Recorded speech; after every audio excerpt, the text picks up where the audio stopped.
Hadian ka jingmi hakilap pathai ko bo bana kaliang UMLA barem ka Mausan Ram constituency uba HM Shampliang ulapan tiket na ka BJP banya khon hak election MP menta ka singi habayo banya kran na kaliang jong ba HM Shampliang ulakan tat war ya kata khubor da ba kadau bakam simpat don kano ka jingi kran hapo ka party hak be dei ba election MP bola ongru bana kaliang jong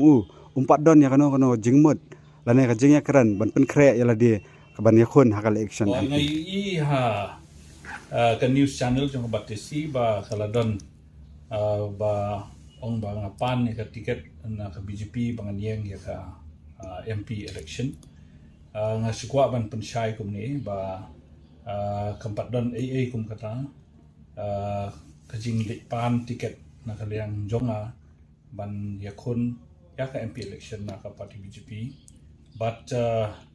naladeru empat don kan ono karai ka bang shim yang menta banikun ka election MP ila ong i president ba mauri ong ba kidon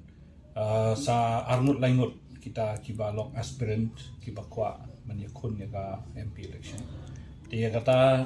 kasyong ha kajing start jo ka party yano ka smode bakan ai ya ka tiket ndre nga squat man pensai tang kawai ba ngamde manlong ubrio ban late man pan ka tiket kadai ka jing sngo jong ka party bat ka jing sngo jong upat ba lada day nam day yanga ba day ban ai ka tiket te ka shom ha ka party kata ka jing terwa phina kaliang jong PP kloi pidon ka jing thmu ban yakun lada ka don ka jing turwa ban yakun lane ban simbata ha ka MP election na ngalong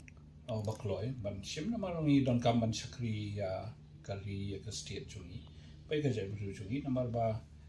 ngi don kam bon ki kam development ki bang ngi don kam ban wanra sha ka jala jungi but let's say da ka ba don hadeli but da ka ba ra ya ka sur jong pai ba hadu hapo parliament ngi ba let's say ngin wanra kambon ka roi ka parliament ka state bank ta ki nong song snong hapo ka ri khasi jantia jungi to ka don am ta ka jing terwa pa de na ka BJP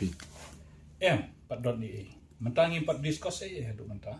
ya ka kam MP namar ka kam MP kadang cengai ngidang don bon ka for menta kadang de tang upnai mi tele sen ado ki benai Julai ter ka don kan sadon ka jing pun kre te